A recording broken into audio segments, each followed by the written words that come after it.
Hey guys, what's up? We are now in this last game for this December 2nd, 2022 NBA Game Day. So this is Chicago Bulls visiting the defending champions Golden State Warriors, and they would actually start playing at 10 o'clock p.m. Eastern Time, so that's going to be 11 o'clock a.m. here in Manila. I'm just inviting everyone who have not subscribed yet to our YouTube account or YouTube channel, Pasay Baller. Please click on the subscribe button below. At the same time, hit on that bell logo. That way, automatically, you guys will be receiving notifications whenever new videos are uploaded. All right. By the way, I've checked on the spread on this. It's actually -7 that is given towards the Golden State Warriors. And let's take a look at the standings and the rankings of both teams. Starting with Chicago Bulls from the Eastern Conference, they are at number 12 with a record of 9 wins and 12 losses. Now, for Golden State Warriors, they belong to the West and they are at number 8 with a record of 11 wins and 11 losses. Right, so Golden State Warriors, they would have the home court advantage on this. Both teams coming off rest, both teams coming off losses. So we can just let's skip those parts, right? And let's just go ahead and take a look at the availability of their players or the health of both teams. And I'm looking at it now, and the injury list for both teams are is really short. We only have Lonzo Ball out for the Bulls, and if we all know Lewis is actually out for the remainder of the season. While for Golden State Warriors, it's the same thing. It's Andrew Iguodala, their veteran, who is not available. All right. They both came from losses, and now that Golden State Warriors are at home, they've started to really figure things out for their last 10 games. I'm talking about Golden State, all right? They've actually won 6 out of their last 10 games, although they lost the last game against Utah.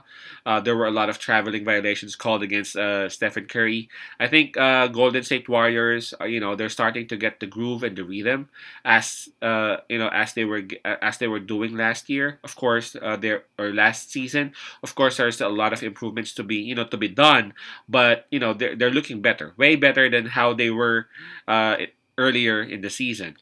Actually, I would have to say with Chicago Bulls. Oh, they're for their last 10 games, they've only won 4 times. Man, those wins that Chicago Bulls had were really big time. They've defeated Milwaukee Bucks. They've actually put a stop on the long winning streak of Boston Celtics. They've actually pulled up a lot of upsets. I'm talking about Chicago Bulls, and not only that, the thing about Chicago Bulls is that aside from the injury with Lonzo Ball, everyone is actually healthy.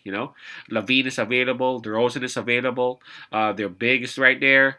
Caruso, along with the Sunmu, are actually providing a lot of energy and a lot of defense off the bench. So this team is very much capable. I'm actually expecting them to really have some sort of a run to at least put their team in number 1 to 10 or maybe 1 to 8 in the East.